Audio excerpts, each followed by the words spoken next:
अस्सलाम वालेकुम दोस्तों, मैं हूं इरफान अहमद और उम्मीद करता हूं कि आप बेखैरियत से होंगे। सबसे पहले तो मैं आप लोगों का इंतहाई मशकूर हूं कि 1K सब्सक्राइबर होने पर आप लोगों का बहुत बहुत शुक्रिया कि आप लोगों ने हमारा साथ दिया। लेकिन सवाल ये पैदा होता है कि यहाँ पर अब जनरेटर के रिलेटेड बात करना, वो भी ख़ास तौर पर दिसंबर के महीने में जितने भी यूट्यूबर हैं वो गैस के रिलेटेड जो है वो हवाले से अपनी वीडियो अपलोड कर रहे हैं और हम यहाँ पर बैठ कर जनरेटर की तबलीग कर रहे हैं। इसका मेन एक रीज़न क्या है? बहुत से लोग हैं जो इससे बदजन हो चुके हैं। और बदजन होने का मेन रीज़न क्या था, क्यों इतने बदजन हुए? उसका मेन सबसे बड़ा जो रीज़न है वो हमारे जो उस्ताद कराम हैं जो जनरेटर के रिलेटेड जो वर्क कर रहे हैं, जो लोग काम कर रहे हैं, वो बाकायदा अपने काम के ऊपर शऊर नहीं रखते, मुकम्मल अबूर नहीं रखते, जिसकी वजह से वो लोगों को इस तरह के मसाइल दर मसाइल पेश होते रहे, जिसकी वजह से लोगों का जो माइंड था, वो जो जहन था, वो इससे हट गया। बहरहाल मेरी भी कुछ वीडियो होंगी जो जनरेटर के रिलेटेड होंगी, और अगर आप लोग फ़ायदा उठाना चाहते हैं तो आप लोग फ़ायदा उठा लें। तो क्योंकि मैंने भी अपने कंटेंट को जो नेक्स्ट स्टेप बाई स्टेप जो है मैंने अपने कंटेंट को मूव कर लेना है, ठीक है ना। तो ये क्योंकि ये कछुए वाली जो चाल है ये थोड़ी सी बहुत मुश्किल है। तो आज हम जो बात करेंगे वो है गैस किट। गैस किट का फंक्शन क्या होता है, सिस्टम क्या होता है। अगर गैस किट सही तरीके से अगर आप इसकी प्रॉपरली तौर पर सेटिंग करते हैं ना, तो 10 से 12 साल तक इंजन को नहीं खुलना चाहिए। जनरेटर का जो इंजन होता है वो दुनिया का सबसे आसान तरीन इंजन है, ठीक है ना। तो इसमें चंद चीज़ें होती हैं जिनको समझना इंतहाई ज़रूरी होता है। तो इसमें टोटल होता ही है, इंजन के अंदर एक हेड होता है, एक रैंक लगी होती है और इसके अंदर टोटल एक पिस्टन लगा होता है, ठीक है ना। उसके अलावा आगे डेरमू लगा होता है, एक टापा लगा होता है, रिवियार लगा होता है। टोटल इसके अंदर कोई चीज़ें है ही नहीं। सिंपल सा और सबसे दुनिया का आसान तरीन ये एक इंजन है। इसके लिए आपको किसी मैकेनिक की ज़रूरत नहीं है, ये आप लोग खुद ही कर सकते हैं। फ़र्ज़ करें अगर आपके पास इस वक्त घर में मौजूद 4 या 5 साल से पुराना बिल्कुल खटर पटर किस्म का जनरेटर पड़ा हुआ है, जिसे आज दिन तक कभी आप लोगों ने देखा तक नहीं है, यानी उसे कपड़ा मारना तो बहुत दूर की बात, उसे देखा भी नहीं है अगर आप लोगों ने, तो 15 मिनट के अंदर अंदर आप जनरेटर को स्टार्ट कर सकते हैं, ठीक है। और उसे फिर दोबारा वर्किंग में ला सकते हैं। जिन लोगों को अल्लाह ताला ने दिए हुए वो लोग तो सोलर वगैरह लगा सकते हैं, लेकिन जो लोग हालात के पिसे हुए हैं, जिन लोगों ने आज से 10 से 12 साल पहले जनरेटर खरीदे थे, उन लोगों का क्या बनेगा?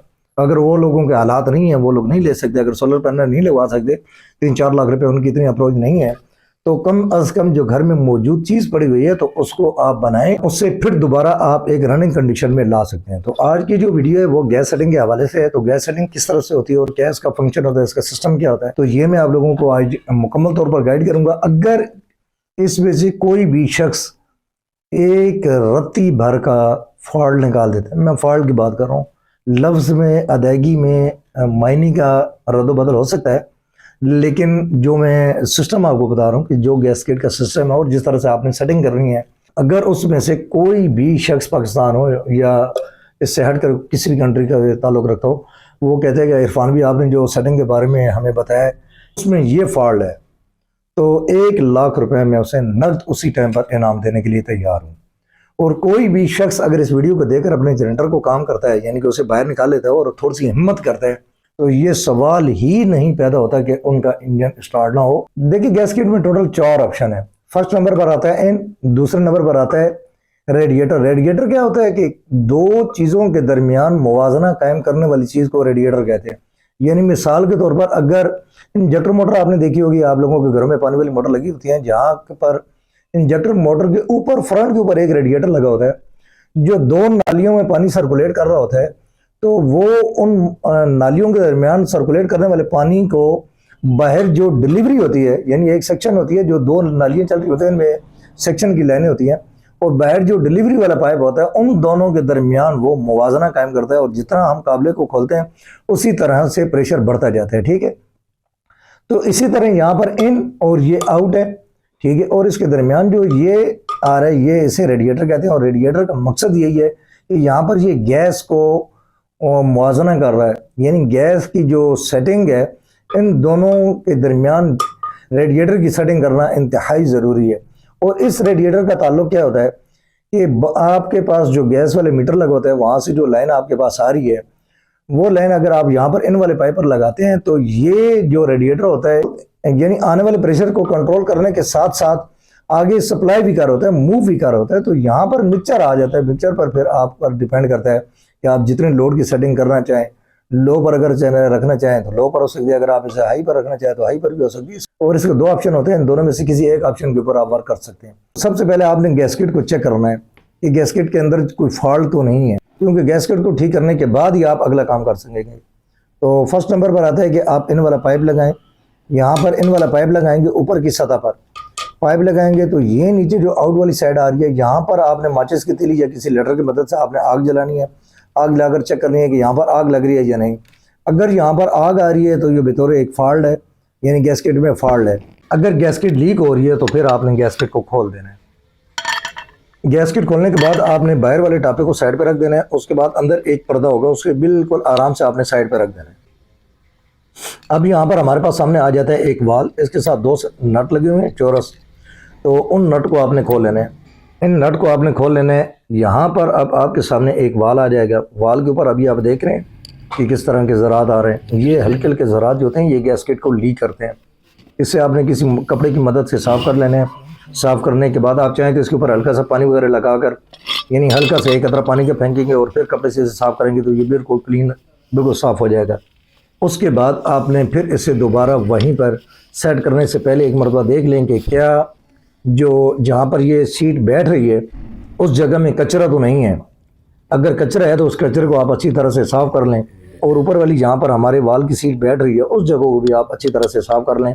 बहुत ज़्यादा रेगमार वहाँ पर नहीं मारना, रेगमार वो मारना है जो रेगमार पहले से मरा हो, ठीक है ना जी, जो अपनी हयात लाइफ जो है ना वो खो चुका हो। या अगर इस आग पास नहीं रेगमार है तो उसे ज़मीन पर रगड़ कर उस रेगमार की जो पावर है उसको ख़त्म कर दें, ताकत को ख़त्म कर दें और बिल्कुल मरा हुआ रेगमार साफ करना है। क्योंकि यहाँ पर हमने सिर्फ क्लीन करना है, सफाई करनी है, हमने इसे डाउन नहीं करना, ठीक है ना, इसके फेस को डैमेज नहीं करना। तो इसे साफ़ करने के बाद अच्छी तरह से गैस कोड को भी आप साफ़ कर लें। साफ़ करने के बाद इसे फिर दोबारा आप वापस लगा लें। और पर्दे का ख्याल कीजिएगा, लगाते वक्त पर्दा जो वाल के जो सेंटर में जगह बनी होती है, गैप बना होता है, उस ला के अंदर से आपने गुजारना है। उस पर्दे के बाहरली साइड पर एक छोटी सी स्किल सी बनी होगी, उसको आपने उस ला के अंदर से गुजारना है। और उसके बाद आपने बाहर वाले टापे को अच्छी तरह से टाइट कर देना है। अब यहाँ पर आपने गैस्केट को जनरेटर के साथ लगा देना है। लगाकर उसके बाद आपने चेक करना है कि क्या गैस्केट अब लीक हो रही है या नहीं। तो अंदर जो रेडिएटर के अंदर जो नट लगा होता है उसकी आप 2-3 चूड़ियाँ टाइट करेंगे। तो फिर आप चेक करेंगे अगर गैस्केट की लीकेज जो है ना स्लो हो रही है, क्योंकि इसने बाहर वाले प्रेशर को मेंटेन रखना है। तो इसीलिए जैसे जैसे आप टाइट करते जाएंगे उसी तरह आउट वाली जो फ्लेम होगी वो लो होती जाएगी। और बिल्कुल ज़रा सी फ्लेम हल्की सी रह जाए तो यहाँ पर आपने जो कार्बोरेटर से पाइप आ रहा होता है आउट वाला, वो पाइप आपने लगा देना है। यहाँ पर आपके दो ऑप्शन का वर्क जो है वो कंप्लीट हो जाता है। उसके बाद रह जाता है आपके पास नीचे मिक्सचर वाला नट। ये जो नट है इसे आपने लूज़ कर लें। अगर इसकी बहुत ज़्यादा चूड़ियाँ खुली हुई हैं तो उन्हें वापस टाइट कर दें। टोटल यहाँ से 7 से 8 चूड़ियाँ आपने रखनी है। और जनरेटर की आप चौक वाली साइड पर आना है। चौक को आपने मुकम्मल तौर पर क्लोज कर देना है, यानी बंद कर देना है, ठीक है। उसके बाद इंजन को सेल्फ लगाना है। सेल्फ लगाने के बाद अगर इंजन वहाँ पर मिसिंग कर रहा है तो फिर आपने आ जाना है प्लग की तरफ। अपने प्लग को खोलना है और प्लग का जो गैप होता है वो टोटल 2 मिली गैप होता है, इससे ज़्यादा गैप नहीं होता। उसके बाद आपने प्लग को ओपन करना है। प्लग ओपन करने के बाद आपने उसका गैप चेक करना है। यहाँ पर कोशिश करें कि अगर NGK कंपनी का प्लग आपको मिल जाए। NGK में भी 2 क्वालिटी आ रही है, एक ओरिजिनल होता है और एक लोकल होता है। कोशिश करें कि ओरिजिनल प्लग वो ख़रीदें और उसमें ये होगी, उसकी पहचान ये होगी कि उसका ग्रीन कलर होगा उस प्लग का।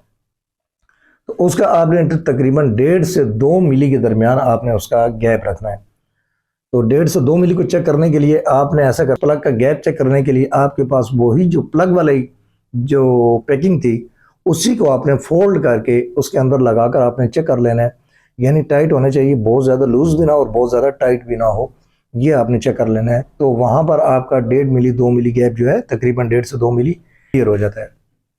उसके बाद आपने प्लग को टाइट कर देना है। पहले 2-4 चूड़ियाँ जो होंगी वो कोशिश करें कि हाथ से लगा लें, फिर उसके बाद आप प्लग पाने की मदद से आप उस प्लग को टाइट कर दें।